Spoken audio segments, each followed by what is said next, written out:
Welcome back, guys, to the Crazy Sasquatch Show, where we pick this year's 2020. Yeah, look at my shirt. It's a Pineapple Sasquatch shirt, all right? So, 2020 predictions. We only have 2 teams left in NFC. Then we're going to take a week or so off, come back with the AFC. So after today, we'll have 16 of the 32 teams done. We have the Seahawks and the 49ers next. We're going to do the Seahawks right now, and then we'll do the 49ers and see where this division plays off at. We've already done the Cardinals and the Rams in the last 2 days. This is a very tough division. So let's get into the Seahawks. Still got Russell Wilson. You know, you still got a very good quarterback. I would say probably maybe top 5 in your fantasy league draft. He can run, he can throw. For fantasy league, if Russell Wilson's there, you know, second or third round, you may want to look at him. Running backs. Carson, hopefully he's back healthy again. He was having a pretty good year towards the end of that last year.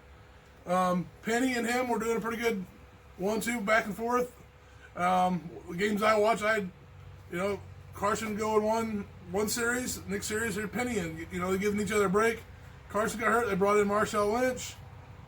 Did not re-sign Marshawn Lynch for this year, so Carson and Penny are your 2 running backs.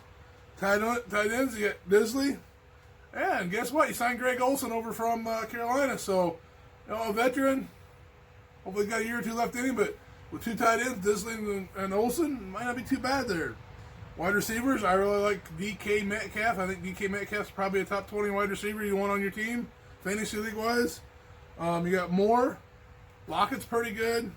And Dorsett. So, not too bad wide receivers. Some decent playmakers there. Defense. You guys were 26th last year. I kind of hurt you. 26th in defense, but yet you were 8th in offense. So, defense. Clowney, I don't know if he's coming back or not. You guys saying him about halfway through the season or traded for him about halfway through the season? He's still out there, guys. I don't know if he'll lower his price tag, and you guys may pick him up. I don't know where the Seahawks are going to go with Clowney. Josh Gordon, there's a wide receiver. This last few days, he's put in his application to get reinstated back to the NFL. You guys can take a chance at him or let him go. There's a couple players, some question marks there. You know, you going to bring these guys back or let them go? Lost Quentin Jefferson. Lost Lynch, of course. You added Greg Olsen. You added a little bit on your defense. You got Bruce Irvin, Quentin Dunbar. Some decent adds to your Bobby Wagner, Wright, Griffin, Diggs, and Flowers. So defense is, I would say, right there. I don't know if it's going to be a whole lot better than last year or similar. I mean, there's big name players right there. Problem is, you're going against some pretty decent teams in this division. You know, the 49ers and Rams. There are some high-powered offenses where are you going to be able to stop them? But I said with Diggs, Flowers, Griffin, you guys got some names, and bringing in Irving and Dunbar. So, decent defense, draft picks. I don't know if any of them are going to make a huge impact right away. You guys picked up Brooks, Darrell Taylor. So, we'll see if they get in and make an impact. So, can Carson stay healthy? I think Wilson's going to have another decent year. You got the tight ends, I think. He had an injury. I believe it was Disley that got hurt last year. About halfway through the season, he's having a really good year. So you got potential to have a really, really good team here. Hopefully the injury bug don't bite again. I guess it hurt you last year. So with that, Brett, anything to say about the Seahawks? All right, guys, we'll get into the Seahawks. As you can see, a lot of the picks are done. We're almost through the NFC, so we've covered a lot of these teams. So we only got a handful to do here. We'll go over them and watch our previous episodes to see why we chose the way we did. So, with that,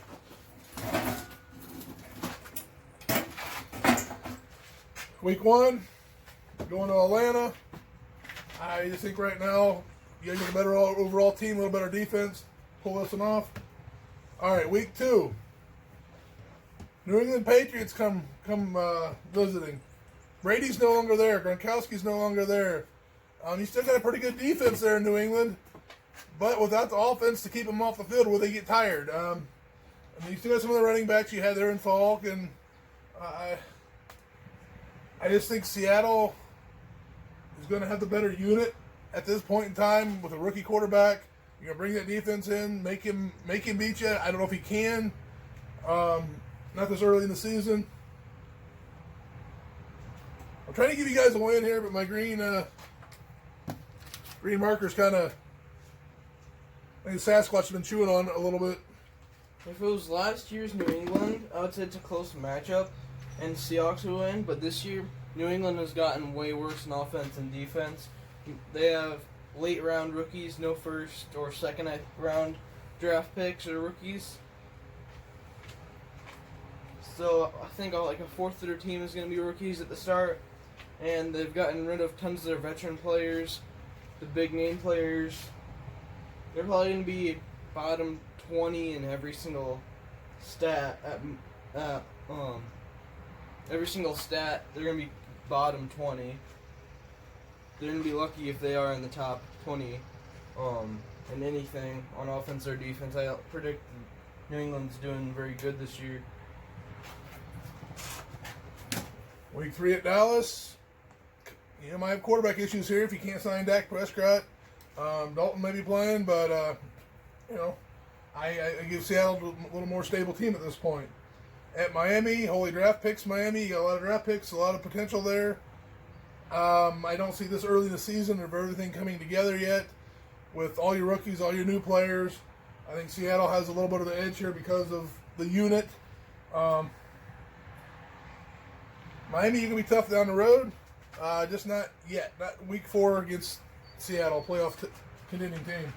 Miami, one of the worst defenses last year. Seattle upgraded their offense. It's probably going to be an easy win, like the New England game. I think Seahawks will have an easy win at Miami. If Miami gets big name players, maybe 1 or 2 big name players on each side of the ball, since they have tons of rookies, they have like a lot of salary cap, so they may. If I was them, I'd probably trade some of the rookies or some of the draft picks to get big name players that are like one of the more cheaper ones. So if they have 2 on each, big name players on 2 of each, or there's 2 elite or above average players on each side of the ball, they will be playoff teams, but not this year. So Minnesota, go back and watch, I believe it's episode 3 or so, while we chose this one. And you got a much needed bye week. I mean, for both of us, you're going into the bye week unbeaten. Arizona, I got a surprise loss here, guys. Arizona's going to be one of those teams, if they can bring it together with who they've picked up in the offseason. Yes, their defense may be a little lacking. I think there's a surprise victory here for Arizona. Upset. I just see an upset here. Coming into here at Arizona, I see upset. Sorry, Seattle, but I see your first loss of the season, Brett. I see you got something different. So this is our first where we don't agree what's going to happen here. But that's it. Anything can happen. Injuries, who knows what. San Francisco, here's your rival, along with Rams, maybe even Arizona. This could be a tough division, guys. San Fran comes into your house. You guys are both out on the West Coast. You're not traveling halfway across the country. So Garoppolo, Wilson got a little more running, but pretty decent quarterbacks. I think running backs, both of you guys got 2 decent running backs on each team if they're staying healthy. Wide receivers. By now, Deebo Samuel has got a broken leg right now here in the middle of June. It's probably healed up and back, hopefully by now. San Francisco's back at full power. I just think with Bosa and some of the San Francisco's defense, they might have the slight edge here, Seattle. You're just kind of reeling from this game here. Now, red's not working.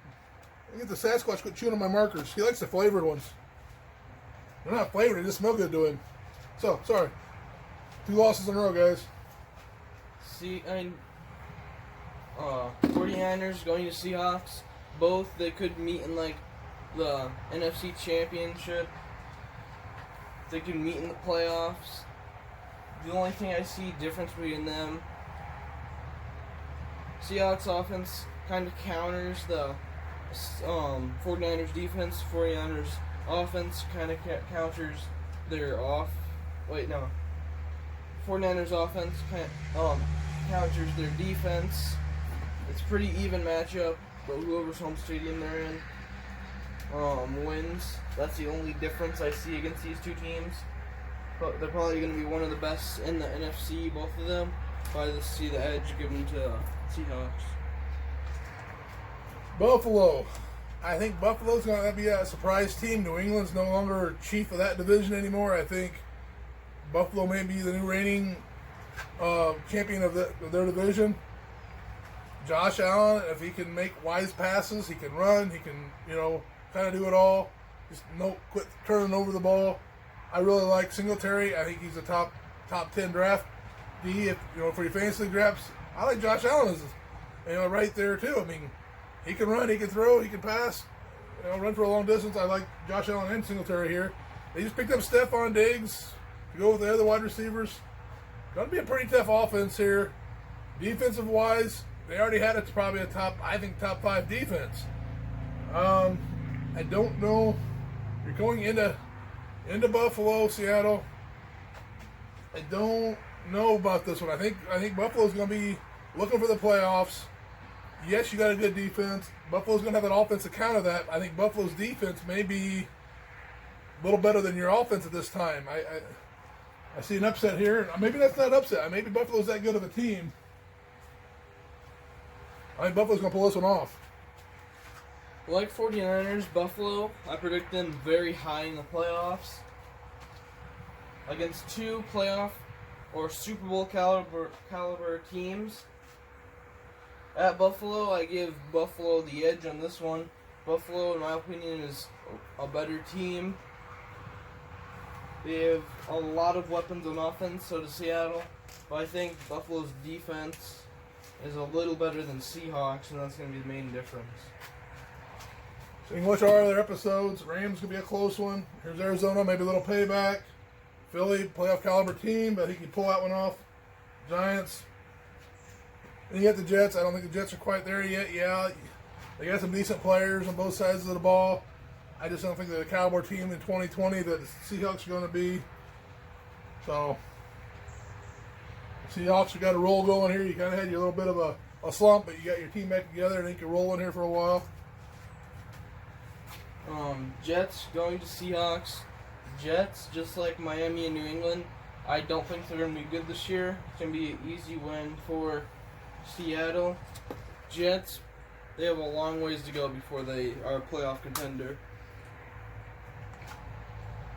This may be division championship game here, guys. Rams are going to be right there. San Francisco's going to be right there. Seattle, looking at the record so far, they're going to be right there. I don't know. Arizona's going to be not too far behind. This game here may dictate the division champion bye week in the playoffs compared to a wild card in the playoffs. San Fran's going to be coming in there full bore. You may say, or Seattle, you're going to be wanting to win this game. It's at San Fran. You don't have that 12th man. If this was at home, I might give you the edge of this because of the meaning of this game, the relativity of this game. But at San Fran, I think they're pulling out all the stops. I think they're going to come after Russell Wilson. I think Bosa's going to have a good game. I just think San Fran's got that little slight edge in this game being at home. And I said being a playoff caliber atmosphere. Sorry, Seattle. I think you make the playoffs, but not as your win here. At 49ers, like over there, probably going to meet in the NFC Championship game. And at 49ers have the slight edge in this one. Unlike over there where the Seahawks have the slight edge. 49ers, another Super Bowl team they're in the face. Seattle, a Super Bowl team. It's going to be a very close matchup. Very highly contested. Probably a field goal's going to win last second, but I see 49ers winning, Seahawks losing. So all in all, write it down here, guys. I got you guys to Seattle, 12-4. Brett, got you at 14-2. It'll be a pretty good year. It looks like. We'll see where the 49ers play out in our next episode. You have to watch the last episode. We did the Rams. The Rams record is really similar to this. You have to watch it because I'm not going to tell you what it is. You have to watch the last episode to see what the Rams record it was. It's really similar to this one. 49ers, we'll do them next. We'll do who we think is going to win this division. Most likely you got a wild card going out of this division. So I'll see you next episode. Now in our NFC, we'll take a little bit of a break, a week or so, come back with the AFC and do those 16 teams. So one more team, guys. Number 16 episode coming up next.